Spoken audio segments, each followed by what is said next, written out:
Sean Finnegan, and you are listening to Restitutio, a podcast that seeks to recover authentic Christianity and live it out today.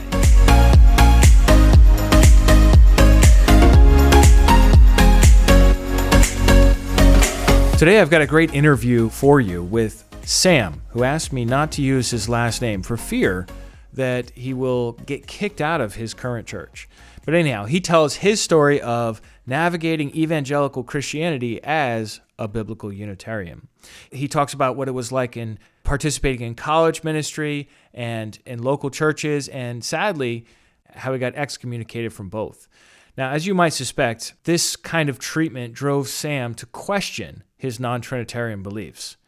But even though he had every reason to abandon his quote-unquote unorthodox convictions, his research into Bible, theology, and history strengthened his faith that the Father of Jesus is the only true God.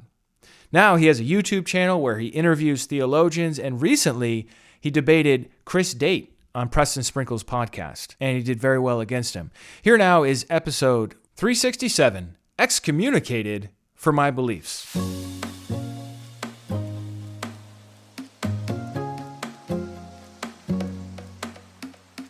Sam, welcome to Restitutio. So glad you could speak with me today. Well, thank you very much for having me, Sean. Let's begin with your own faith journey. Were you raised in a Christian home? Yes, I was raised in a Christian home, and I was actually raised in a biblical Unitarian Christian home, which is, I think, not extremely common, although you and I think, have a pretty similar background in that respect. My parents had been in the way international.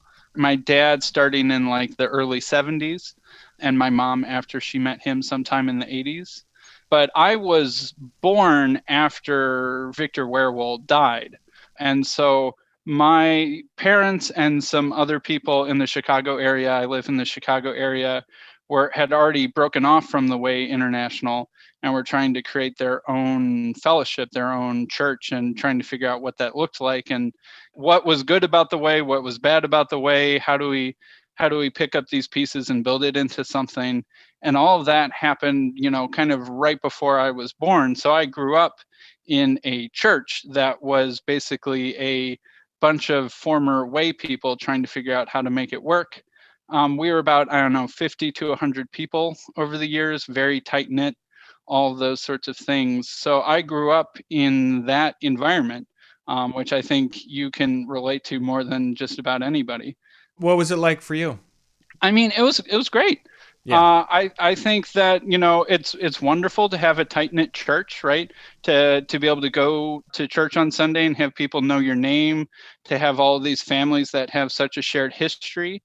And when you have such a unique identity as a church, it can really kind of bind you together in sort of a special, strong way. So honestly, my church growing up was wonderful. I didn't have any bad experiences really that I can think of. The people were wonderful. I thought it was great. Because my church was small, we didn't have like a really good youth group or like summer camp or all of those sorts of things that some other people might have. So I grew up like maybe starting in middle school or something like that. I went to youth group at Willow Creek, right? Willow Creek, sort of like the big mainstream evangelical megachurch, sort of like the archetypal megachurch. Bill Hybels, right? Bill Hybels, right? Although it's not doing so great at the present, but back then, I went to youth group there, or like maybe a young life group every once in a while. I went to summer camp through Wheaton College and stuff like that. So I had like my home church, and my home kind of religious theological identity was in the fellowship that I grew up. That was biblical Unitarian. But I had all of these other interactions with, regular mainstream Trinitarian evangelicals. So I kind of had a foot in both worlds from a pretty young age. And sort of as a part of that, my parents taught me to not talk about the Trinity when I was in those settings. Just don't bring it up. If it comes up, stay silent until the subject changes, sort of thing. Wow. So that was sort of my theological upbringing. I wasn't like a rebellious kid. I didn't have any doubts or, any sorts of things like that all through high school. I was a pretty good, pretty devout kid, and really more or less enjoyed church and liked what I got out of it. So I went to college at Cornell, sort of near your neck of the woods in upstate Yep. New York. And I joined a Christian fellowship, sort of one of the mainstream campus fellowships, that you'll find on college campuses. And I, over the years got involved. I was a Bible study leader. I was a worship leader. I played the guitar and sang. I was on the student leadership council, those sorts of things. But it was ostensibly a Trinitarian evangelical organization. And I just kind of, based off of what I had learned growing up, just kept silent on that subject.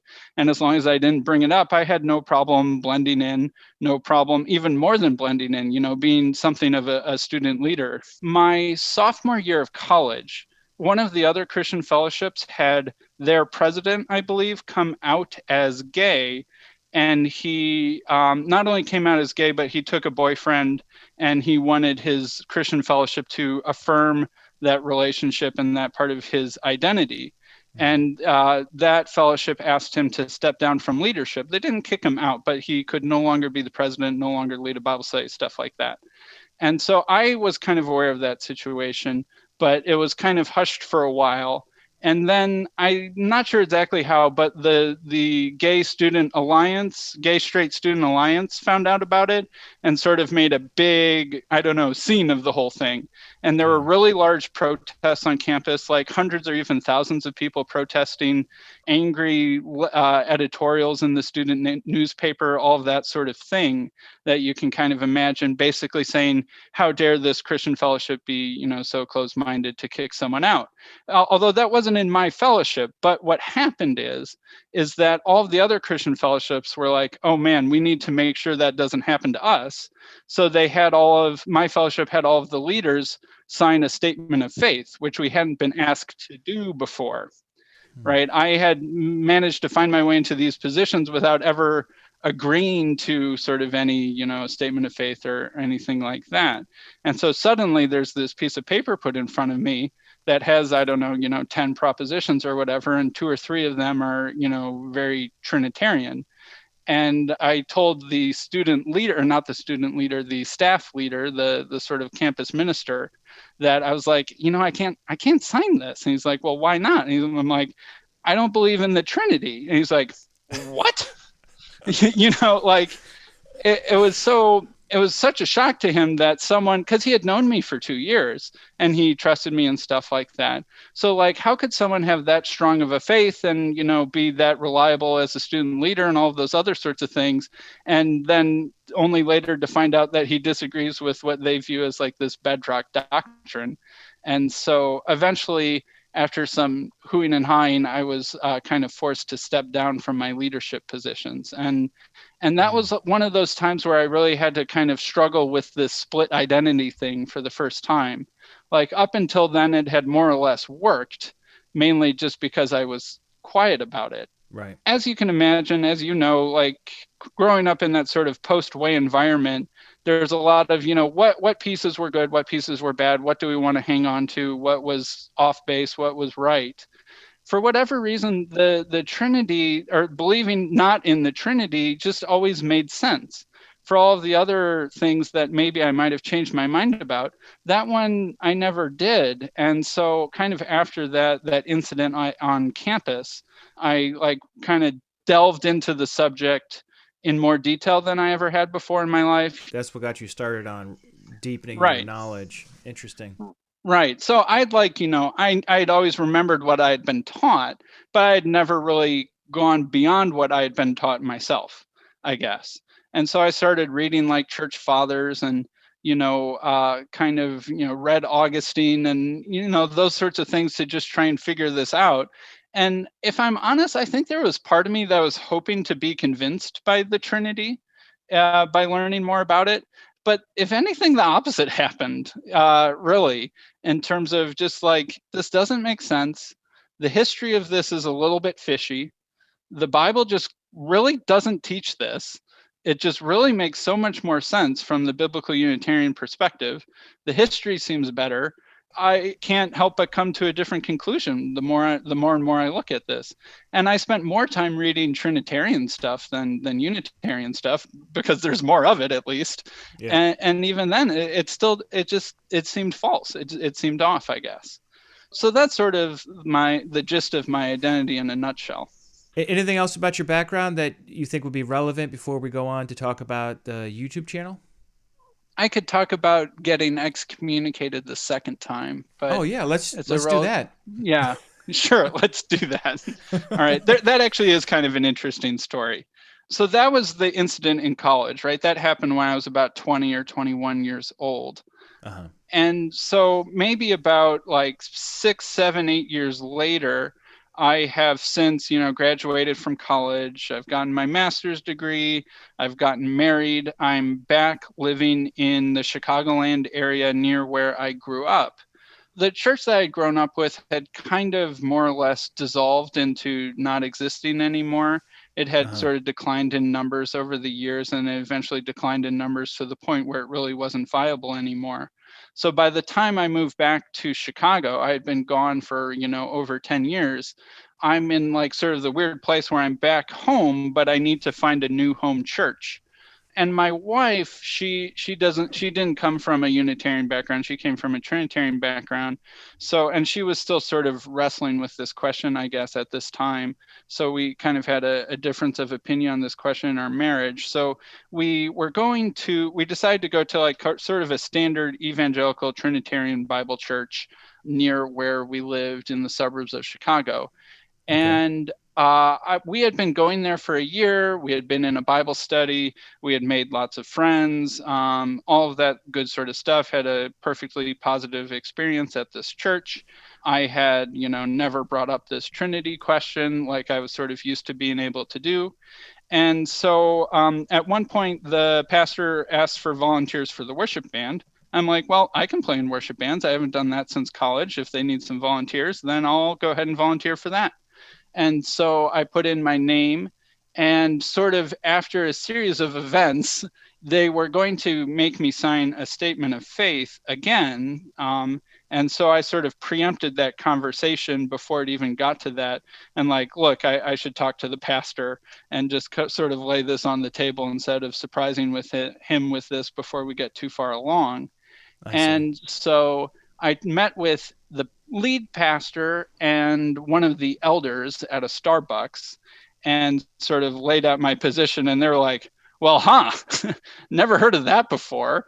You believe what? And it's really funny when you talk with Trinitarians for the first time about this, especially ones that have never been exposed. They like constantly think that you like just think Jesus is like a swell fellow or like a good teacher or something like that. Yeah. And it's like, oh, well, no, I don't think that Jesus is just like, the Buddha who grew up in Israel or something like that, or, or like Gandhi, but, in a different time era or something like that. Like, no, I think he's extraordinarily special. I think he's the Messiah. I think he's the Son of God and, is utterly unique among humans in all of history. So it's hard to get that idea across. The pastor was like, man, I need to think about this, right? Because it was a new thing for him. So what happened is, the pastor's roommate in seminary was Fred Sanders. Oh. And Fred Sanders happened to be doing a semester at Trinity Evangelical Divinity School in Deerfield, Illinois, in the Chicago suburbs at that time. So he called up his friend, Fred Sanders, and I had a meeting with Fred Sanders and my lead pastor and myself for about an hour. And he was something like expert witness brought in to cross-examine me. Expert, yeah. Yeah, or something like that. It sounds like a pretty tense meeting. Yeah, I was hoping it wasn't going to be tense. It really was pretty tense. Like Fred Sanders is something like the evangelical theological expert on the doctrine of the Trinity. Yeah. I think he's a professor at Biola University in California, but he was in Chicago for that semester. like my point to him was like, look, why do you need to believe in the Trinity in order to be saved? I didn't want to have like a full smackdown on the whole doctrine of the Trinity with him, because that's hard to do in an hour, and he's Fred Sanders after all. So my question was like, look, why do you need to believe in the Trinity to take communion? Why do you need to believe in the Trinity in order to be counted as a Christian? And I don't, for whatever reason, that just train of thought just never stuck, and we ended up basically having a pseudo debate about the Trinity for an hour. And like, I have to say, maybe Fred Sanders was going easy on me, but it wasn't very convincing. Like, Yeah. if like if that's the lead expert, right? And I'm privileged, I guess, or honored that he would have taken the time to meet with me. But I was like, I felt like I made good points, and that he didn't really answer my most important questions. So that led to me getting excommunicated from that church. They Oh literally told man. me I was no longer allowed to take communion there. And so my wife and I switched to a different church. And so I'm still going to really a church of actually the same denomination as the last one. But I knew the pastor at this church ahead of time because it's near where I grew up. And so he was willing to accommodate me and let me take communion, even knowing my theology. So that's another weird thing about this, is that you can get two completely different responses from different pastors, even within the same denomination. It really is, up to them how they decide to handle this. So right now, my church situation is okay. I'm allowed to take communion, but most of the people in the church don't know. But yeah, it's always a challenge to figure out how to balance and blend into a church and which churches to choose in this sort of situation. But that's basically the situation I find myself in. Man, that's tough. I wish it wasn't like that. I wish this could be a topic that open dialogue would prevail and that we could have honest conversation about, but so often it is the shibboleth that, if you don't affirm it right down the line, doesn't matter if you understand it, you have to affirm it. And Right. if you do so, then you are allowed to pass through the gate. And if not, we cut your head off. And it's just unbelievable that this is the doctrine. It's not resurrection, it's not crucifixion and atonement or something like that, something that's very clear in Scripture, but it's this convoluted combination of propositions that on the surface seem at the very least extremely paradoxical.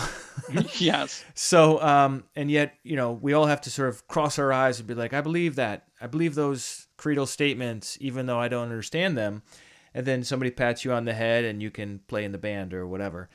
Right. And I actually think that, what related to what you were just saying, I think that part of the reason why there is so much, I don't know, extra caution and scrutiny around this doctrine is precisely because it's hard to defend, right? And that because it's confusing, because it's paradoxical, because most of the lay people don't really understand it, and because it's hard to defend from scripture, I believe that it's had to have this extra layer of protection around it built up over the centuries of Christian history in order for it to be preserved. I don't think that's a coincidence. Yeah. Yeah, I completely agree. I completely agree with that. Now, tell me about this YouTube channel you've got called Transfigured. Where did that name come from? I mean, obviously the transfiguration of Jesus, but why that name? The short story is that at the transfiguration, the apostles saw who Jesus truly was, right? They had, been hanging out around Jesus, and they'd seen him do miracles and teach a bunch of things, but they didn't entirely really get it. And at the transfiguration, they saw who he was for the first time, in a certain sense. And so my YouTube channel is about trying to see Jesus for who he really is. And so that's why it's called Transfigured. Very good, very good. And you started this about a year ago. You've got 25 videos on it, a number of guests from multiple different backgrounds. You had Richard Rubenstein, a big name in the whole subject, Anthony Buzzard, Bo Branson, a bunch of times, Chris Date, your arch nemesis, just kidding, Keegan Chandler, Bill Schlegel, Dale Tuggy, lots of other scholars in there. What are you trying to do with this YouTube channel? What's your aim here? Honestly, part of the aim is a little bit selfish. is that I really enjoy talking about this subject. I enjoy learning about this and exploring it. And it's very difficult to find good conversation partners on this topic, as you sort of already explained, because it's such a shibboleth that if you try and bring it up in Bible study or even among friends or something, it can get so heated and so flustered quickly that it's almost impossible to have good conversations about that. So one way that I get to have good conversations about that is I get to have a YouTube channel where I can invite, experts from all over the place to want to come and talk to me.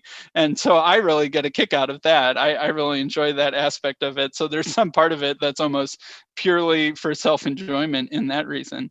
But larger than just that piece, I think that this topic really needs to be talked about and explored. I appreciate people who do debates. And as you kind of alluded to, I've done one debate with Chris Date myself. But I don't honestly particularly enjoy debates. I don't totally enjoy participating in them. I feel like really nerve-wracked preparing for them. And I, leading like the week up to it, I'm just like in this constant state of feeling like I have this exam in college that I haven't studied for, and that I'm Yeah, going to show yeah. up and that I'm going to bomb it. And I don't like that feeling. And also, to be honest, I don't always enjoy listening to debates either, because it seems like oftentimes they just talk past each other or don't really, communicate and listen. And so I think that there's sort of a space in this sort of conversation around Trinitarianism and Unitarianism for sort of a more relaxed, less hostile or less combative dialogue. And that Uh-huh. I feel like in YouTube land and podcast land in general, the sort of long form conversation is growing in popularity. People like Joe Rogan in sort of just secular mainstream culture are sort of popularizing that sort of dialogue. And I think Mhm. that there's an opportunity to bring that style into the theological space and into the sort of Christian YouTube and podcast land, and specifically focusing on the doctrine of the Trinity and Unitarianism. And so to get people who are experts, or even some of my guests are just some of my friends who are like Yeah, I noticed me. that some of the earlier ones you've got just random friends on there. Right. Just random people like me who are sort of self-taught experts but don't have any sort of credentials to back it up. Sometimes those conversations can actually be the most fun because they don't feel like they have anything to lose. Uh-huh. Um, and so just having kind of open dialogue on this subject to invite people to be perhaps a little bit less guarded and a little bit more curious and open-minded is my overall goal for the channel. And are you continuing on with this, or you got it out of your system, or are you still booking people to talk, or what's 2021 looking like? Sure. Yes. I'm looking to book out a schedule. Right now, I'm on something of paternity leave. I had my second daughter 3 weeks ago.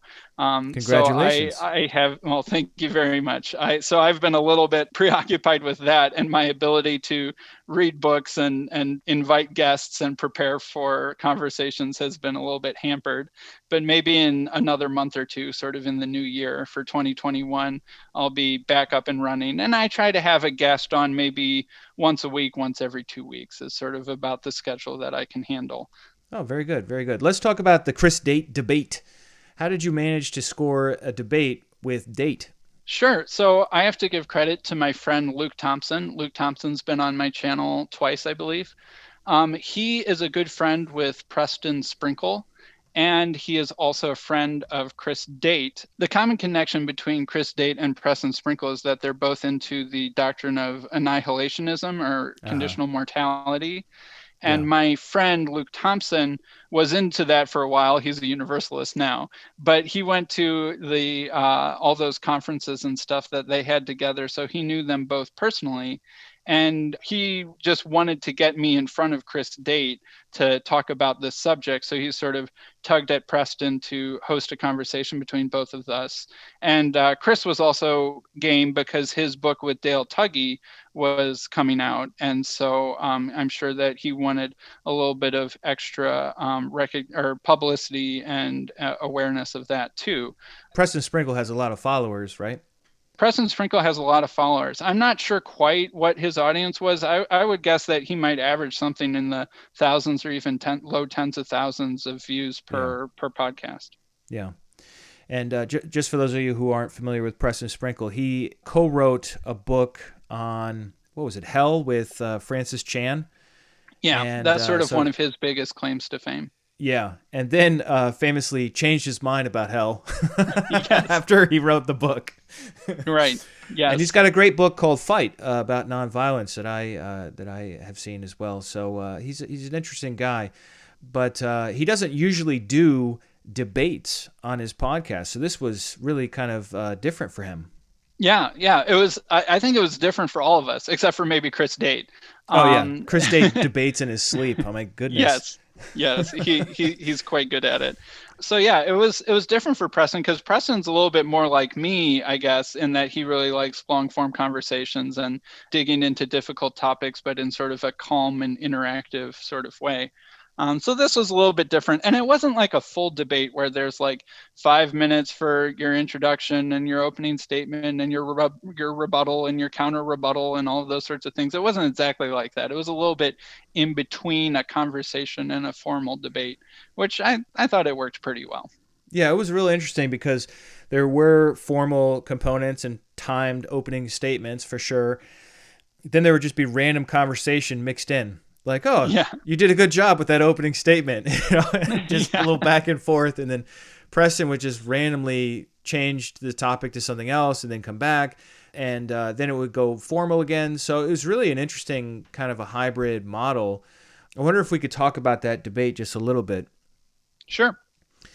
Chris Date opened up and he had 3 main scriptures to discuss. Philippians 2, the Carmen Christi, Hebrews chapter 1, verses 2 and 3, and Matthew chapter 23, verse 37. So I think those of us who are sort of well-worn war horses in this movement would expect Date to use Philippians 2 and Hebrews 1, but not Matthew 23, 37, probably not even a verse that many of us have firmly in our thinking, but that's the text with this hen where Jesus says, "I'd like to gather you like a hen gathers her chicks."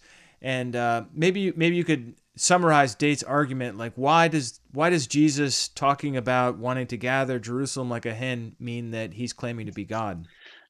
Sure. Honestly, I'll say that my first reaction to that was to chuckle a little bit, sort of like the argument from protective bird imagery, right? That is, yes. It sounds a little bit That's its silly. official name.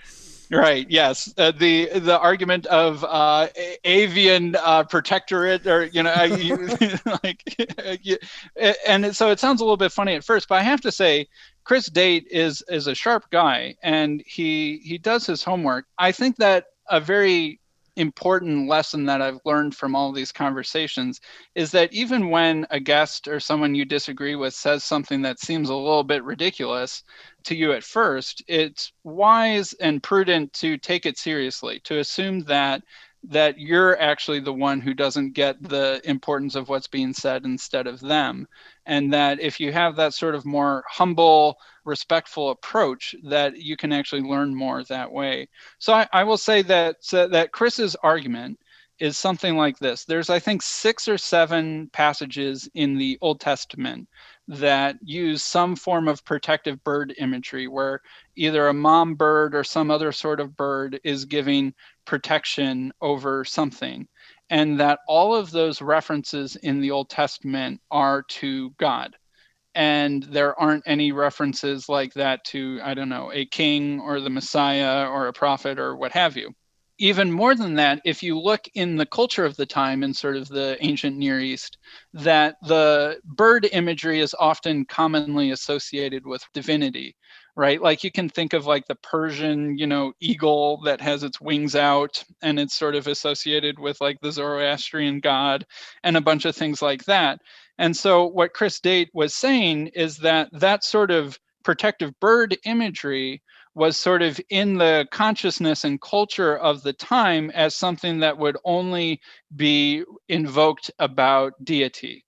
And that for Jesus to say, oh, Jerusalem, I long to gather you under my wings like a mother hen gathers her chicks or something like that, is for Jesus to be invoking that divine imagery about himself. And I'll say, that sort of thing, is not implausible, that there are symbolism, various ways of communicating symbolism like that are sort of lost on modern ears. I would just say that I don't think it's actually a good argument for a couple reasons. First off, like 6 or 7 passages in the Old Testament isn't a lot, right? I'm a statistician as my day job. And the probability that if you were to just like randomly assign 6 or 7 uses of protective bird imagery, that they would all fall on God is not improbable, right? Even if they aren't meant to be exclusively about God. It's not a very large sample size, is I guess what I would say. And then I would also say that the meaning of Jesus's words are pretty clear. Jesus wished that Jerusalem had treated him differently. He wished that Jerusalem had listened to him. He was trying to get them to repent, to not follow the way that would lead to violence and destruction, but follow the way that would lead to peace. And so he's sort of lamenting over Jerusalem's disobedience. And that, the metaphor of that he wishes he could protect Jerusalem like a mother hen could protect its chicks, it makes sense, right? You don't need any further explanation of what Jesus is trying to say. Basically, all the meaning's on the surface. You don't need to infer that any surplus of meaning where he's making allusion to his deity or something like that. So you don't need that reference to understand seemingly everything that Jesus is trying to say. And then, thirdly, let's even imagine the case where protective bird imagery is somehow uniquely reserved for deity or something like that. Mm-hmm. Imagine even if that were true and that was, part of the symbolic language of the time, that it could still be the case that Jesus is just referring to his own agency as a representative of God, even if that were true. Right. Sort of imagine the presidential seal of the United States, right? It's an eagle with its wings out, and maybe, is it like a olive branch in its claws, or I forget, right? Yeah. But we would know it if we saw it, right? Every American, if we saw the presidential seal, would say, oh yeah, that's the presidential seal of the United States. But, imagine the Secretary of State is going to a different country or something like that to represent the United States in a negotiation or whatever. He could have the presidential seal either on his airplane or in the documents that he's signing or whatever. And it's just that he's representing the president of the United States and has been given that authority. So I don't think that the argument from protective bird imagery really stands up. But I'll give Chris Date credit. He used that as an argument in his debate with Dale Tuggy and in his book. And I think part of the reason why he did is he knew that that was an argument that a lot of Unitarians hadn't heard before, and that it would catch them off guard, and that there would be some sort of, value to using a novel argument. But at the end of the day, I don't really find it very persuasive, or I don't think it works. Yeah. Yeah, it follows the classic form. If Jesus did X, only God does X. Therefore, Jesus is God. So, right. But that is really a sloppy way of approaching it, because so many times the only doesn't end up being true. So, for example, Jesus forgave sins. Only God can forgive sins. Ergo, Jesus is God. Well, later on in the Gospel of John, Jesus confers the authority on his apostles to forgive sins. Right? So, and it even says in the Gospels, they celebrated that God had given such authority to men. Right. It explains it right there. Yeah. Or raising someone from the dead, or healings, and all these other things. Or walking on water. Walking on water. Right. Yeah. It sounds really convincing on its surface. It sounds like a nice, tight syllogism. But it's just, they just fall short over and over again, especially when you see that Peter also walked on the water, Elijah also raised the dead, different counter examples where other humans God worked through to do things that only God can do. Yeah. Only God can do them, but God chooses to work with people over and over. So, yeah, I think either way you go with the bird imagery, whether it's just wishful thinking or if it really is trying to tap into some mysterious way of sort of like winking and saying, I'm really God over here, guys. The argument of agency is well able to give a solid answer to that. One of the places where you really shined, I thought, was where you got into the topic of church history, which seems like it's always just lurking right beneath the surface in these debates. Like everyone's saying, yeah, let's do a biblical debate. Let's just focus on the Bible. And then within 10 minutes, we're arguing Ignatius about Irenaeus of Antioch yeah. and Tertullian. Right. It's just so hard not to talk about it. I really enjoyed that part of the conversation. You were basically making the case that, well, the further back we go in time, the less Trinitarian Christians seem to be. And if we trace that vector all the way back to its origin of the earliest Christians, there is no Trinity at all. So I thought that was a pretty important point that you were making there. And it's something that we do well to do more research on and to really get specific about as well. When he brought up Ignatius of Antioch, I kind of eye-rolled, and I'm like, oh boy, here we go again. There's no way any of Ignatius of Antioch's writings would stand up in a court of law. I mean, we know they've been tampered with. So It's like, for either side, I mean, okay, he's going to argue for the middle recension. Well, that's because Orthodox scholars have considered the middle recension as lining up with their beliefs. We could just argue for the long recension because that's subordinationist. And it's clearly anti-Trinitarian. So, but who's to say which way it worked, or if neither of them preserves Ignatius's original statements, it's a real weak point, I'd say, overall. And if that's all you got, I don't think that's going to stand up. So anyhow, back to the whole subject of church history and stuff like that. You had mentioned before reading Augustine, you whipped out a Clement of Rome quote, seemingly out of nowhere in the middle of the debate to substantiate Philippians 2. Is this an area that you spend a lot of time on or have spent a lot of time on? And if so, why do you see church history as so significant? Yeah, I think for these sorts of debates, church history is extremely important, except it's really hard to communicate in short periods of time. And it's really hard to come across as convincing in a debate format because it'll just end up being a I say, he says situation. And people will just trust the person that they trust the most already to present the information accurately. And if they don't know it themselves, they're like, I bet, how many people have even heard of Ignatius of Antioch or could know the difference between Ignatius of Antioch and Irenaeus of Lyon, right? It's like those sorts of details it's really hard to get across, but it's extremely important. And I think it makes a really strong, important point. I, really love history, and sort of like I mentioned in my story earlier, ever since sort of taking upon this subject as something that I needed to take seriously, mainly because of that thing that happened to me in college, I've read a lot of the early church fathers and read a lot of books about the history of early Christianity. And I think that this was really probably one of Chris's weakest points. Chris has been on my channel since that debate, and we've talked about this some more, and we're Facebook friends, and every once in a while we'll get in a Facebook comment section battle on this sort of subject, but we try and stay friends afterwards. And this is a subject that I really think is important for Chris and a lot of people like Chris to understand, is that modern American evangelical Protestantism, which Chris Date does a good job of sort of representing, has a very different Trinity, or a very different understanding of how the Son and the Father relate in substance and all of that stuff than anyone who, was around in early church history. It's just drastically different.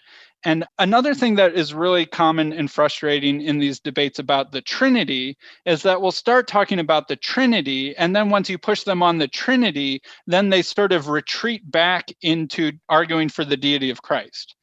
But those aren't the same thing. It's a little bit easier to defend the deity of Christ in some sense. We'll leave that vague what exactly it means. it's easier to defend that than it is to defend the whole kit and caboodle of the Trinity. So there's, what's called Mott and Bailey tactics, right? Where like castles in the Middle Ages have a moat and then a protected fortress. Or if you've seen Lord of the Rings, right? There's like the Battle of Helm's Deep where there's the big fort and then the little fort, right? And then like once you lose the big fort, then you retreat to the safeguard of the little fort that's easier to defend. What happens in these debates is they'll start out trying to defend the whole Trinity, and then you just like, it's really easy to find a hole somewhere in that wall, and then they retreat back to the deity of Christ as really the main thing that they care about.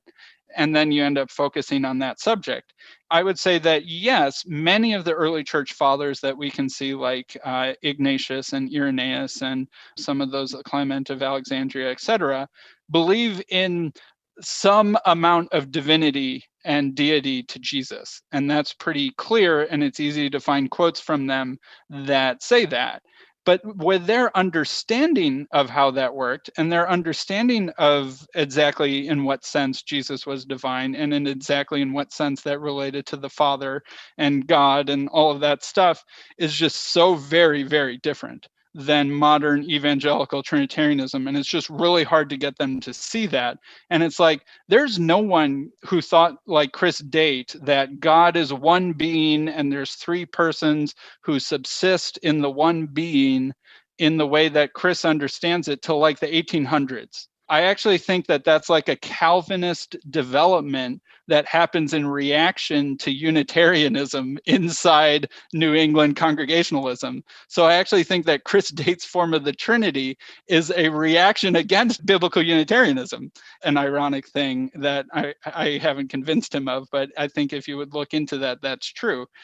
One of the things that I thought was very revealing in my conversation with Chris Date that I had on my YouTube channel, not with Press and Sprinkle, was that I asked him, so in what sense is Jesus begotten of the Father, right? That's a very important question. That's a huge topic.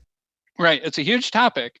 And so he doesn't think that the pre-incarnate Jesus or the pre-incarnate Son, or whatever term he would prefer, is begotten of the Father. That all three persons in the Trinity are just like equal subsisters, but that the begottenness of the Son refers to his humanity. He's only begotten in the incarnation. He's not begotten before all ages.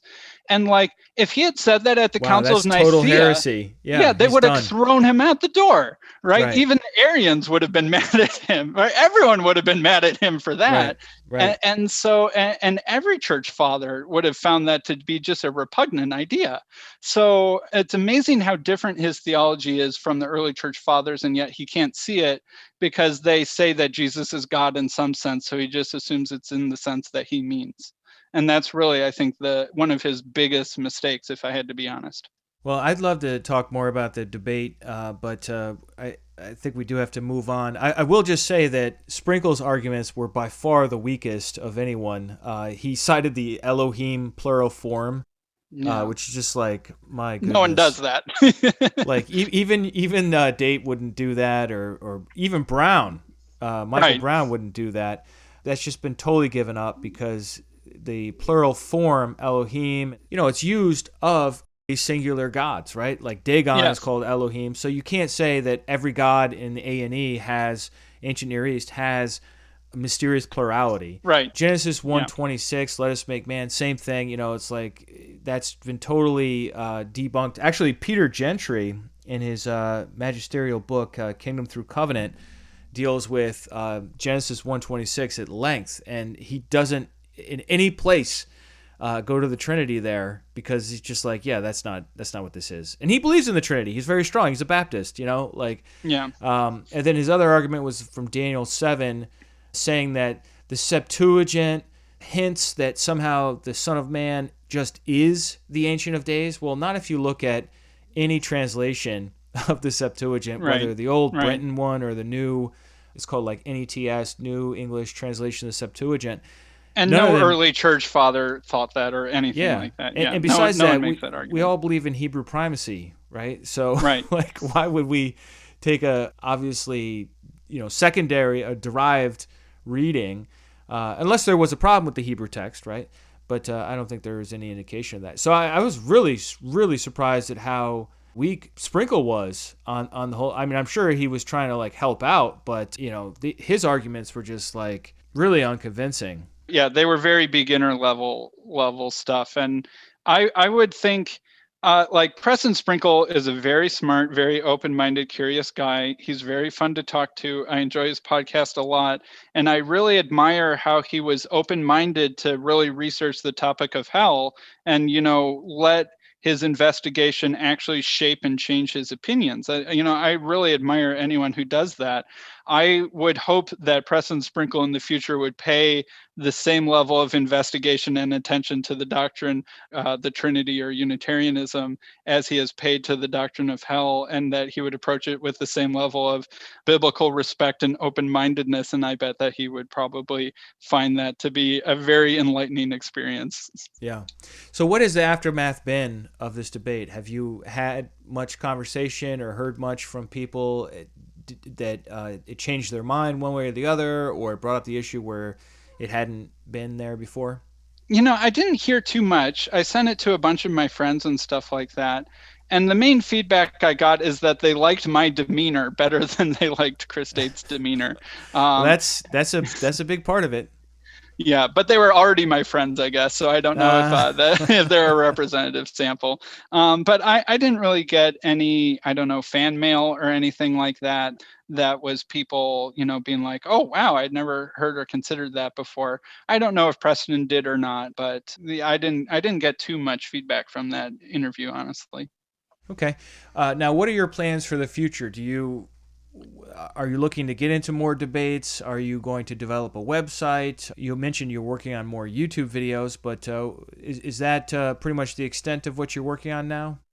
Yeah, I would say that I need to sort of kick up my YouTube channel to be a little bit more professional. Right now, it's very amateurish, but I need to make that look a little bit better and to be a little bit more, maybe go through and sort of re-edit or retouch up some of the audio recordings and stuff like that to make that a little bit better and touch up my channel and maybe have an introduction and maybe sort of that intro music and stuff like that that a lot of people have. And then I would also like to get it out on sort of a podcast form too. That's something that I really need to do that I haven't done yet. And then sort of once I've done those sorts of things, there's still a lot of people I want to talk to and a lot of people that I want to have conversations with and learn from and press them on a couple questions. And I think I'm going to try and get a couple more higher profile sort of people than I've been able to talk to before, hopefully to have some, more serious conversation and get a little bit more exposure. But I also hope that I don't lose touch with, just having some random conversations with my friends too.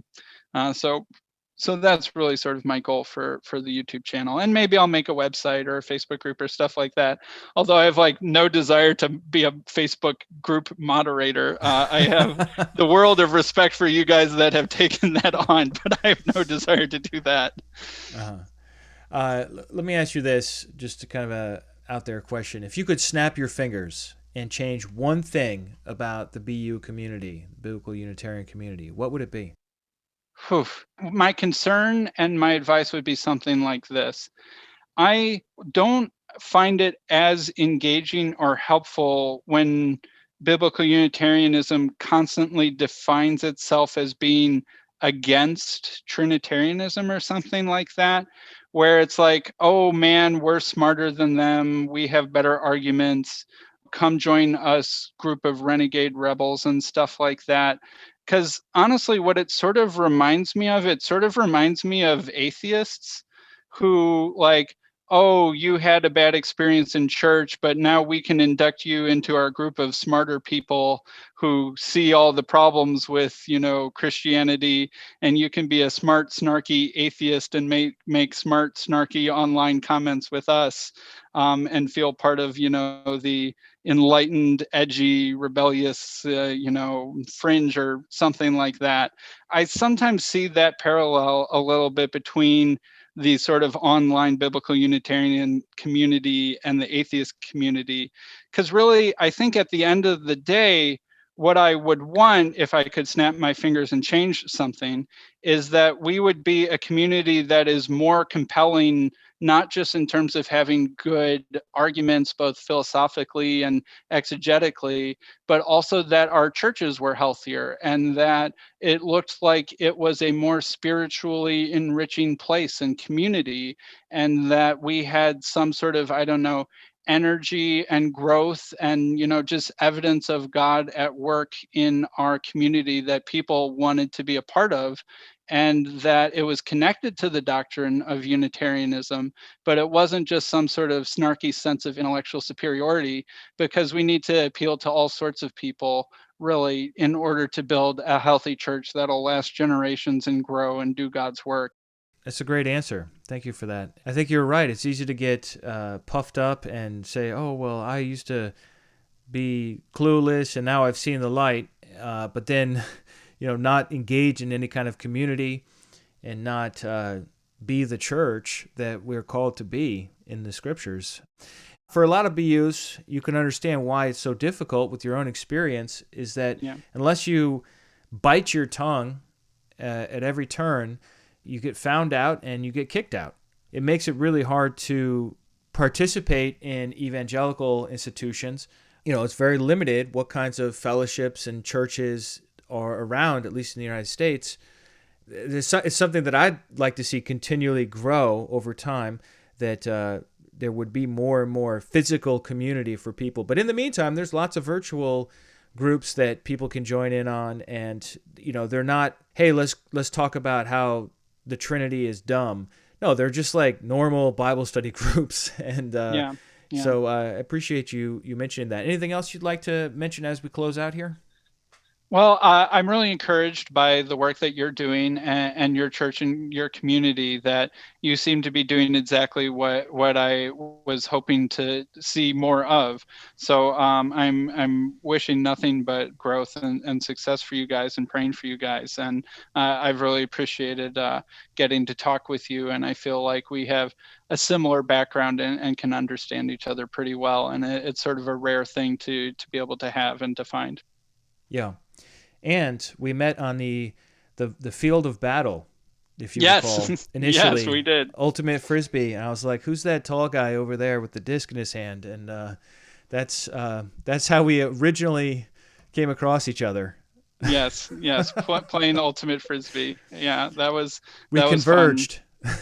We converged, and I don't think anybody broke any limbs or sprained any ankles, but I remember I was playing barefoot and I had some awful sores and blisters on my feet after that. That's fun.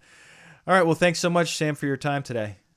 Yeah, well, thank you very much, Sean. Well, that's it for this interview. If you'd like to leave a voice message for either Sam or myself via SpeakPipe, you can do that in the show notes for this episode or at restitutio.org, and we may even just play that out on a future episode. Also, if you'd like to type out a comment, you can do that on restitutio.org. Just find episode 367, Excommunicated for My Beliefs, and leave your thoughts there. Additionally, if you'd like to check out Sam's YouTube channel, you can find him by searching Transfigured on YouTube. That's just the name of his channel. It's very simple and easy. And last of all, I wanted to recommend that if you haven't yet, check out his debate with Chris Date. I mean, Chris Date is an absolute slugger, one of the most proficient debaters I've ever heard. And Sam did incredibly well against Chris Date. And I have the link to Preston Sprinkle's Theology in the Raw podcast, episode 783, Trinitarianism versus Unitarianism. So take a look at that if you're interested. I wanted to mention as well that we have a little poll going in the Restitutio Facebook group about what biblical framework you use for making sense of the overall scope of Scripture, the meta-narrative, as it's called. And so we have a few options there to choose from: progressive covenantalism, dispensationalism, covenant theology, or a lot of people are saying, I'm not sure, or none of the above. And so if you are interested in participating in that, I'd love to get your thoughts on this. I am going to be teaching a class on progressive covenantalism coming up in January, and I'm doing a lot of research on the subject.